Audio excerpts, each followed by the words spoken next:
السلام علیکم ورحمۃ اللہ وبرکاتہ۔ محترم سامعین، اس وقت کی بڑی خبر سے آپ کو آگاہ کرنے جا رہے ہیں۔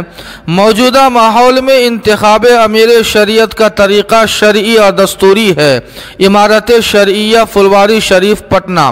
جی ہاں سامعین، آپ کو بتلا دیں کہ امارت شرعیہ ایک دستوری ادارہ ہے جو ملک کے مختلف حصوں میں تقریباً 100 سالوں سے شرعی قوانین کی تشریح، قضاء کا نظام اور فتاوی کی اہم ذمہ داری بحسن خوبی انجام دے رہا ہے، جو امارت شرعیہ کی تاریخ میں علمی اور دینی خدمات کا روشن باب ہے۔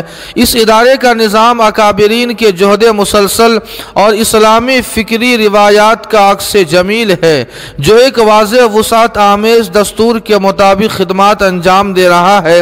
کورونا کے موجودہ ماحول میں پوری دنیا کا نظام تبدیل ہو چکا ہے، حتیٰ کہ نماز، روزہ، حج، دینی تعلیمات اور تجارت کے معاملات میں بھی بڑی تبدیلیاں دیکھ رہی ہے۔ ایسے حالات میں انتخاب امیر شریعت کا معاملہ یقیناً امارت شرعیہ کے لیے ایک مشکل فیصلہ تھا، لیکن ذمہ داران امارت شرعیہ نے ارباب حل و عقد کی اتنی بڑی تعداد کے ہر رکن کی رائے کو یقینی بنایا اور صاف و شفاف ماحول میں تمام معزز ارکان کے جان کی حفاظت کے ساتھ شرعی اور دستوری اعتبار سے پورا انتخابی خاکہ تیار کیا، جو اپنے آپ میں نظام امارت کا ایک بہترین نمونہ ہے، جس میں ماہرین قانون، مفتیان کرام اور اہل علم کے ساتھ امارت شرعیہ کے تاریخی روایات کا بڑا دخل ہے۔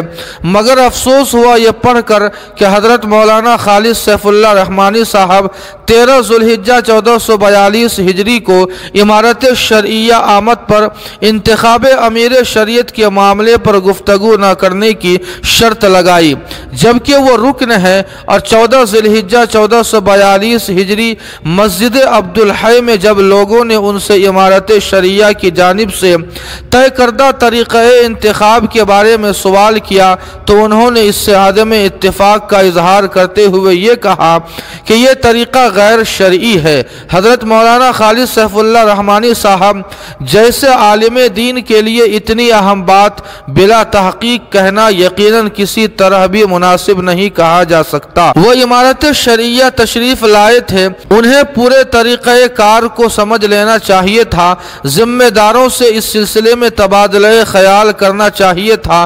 امارت شرعیہ کے قضات، مفتیان کرام اور خود حضرت نائب امیر شریعت بھی موجود تھے، انہوں نے کسی سے کوئی گفتگو نہیں فرمائی اور اسے خلاف شرع قرار دے دیا۔ جی ہاں سامعین، اس خبر کے تعلق سے آپ کی کیا رائے ہے؟ کمنٹ کر کے ہمیں ضرور بتائیں، ویڈیو کو لائک اور شیئر کر دیں اور قاسمی جی کے کو سبسکرائب کرنا نہ بھولیں۔ والسلام علیکم ورحمۃ اللہ۔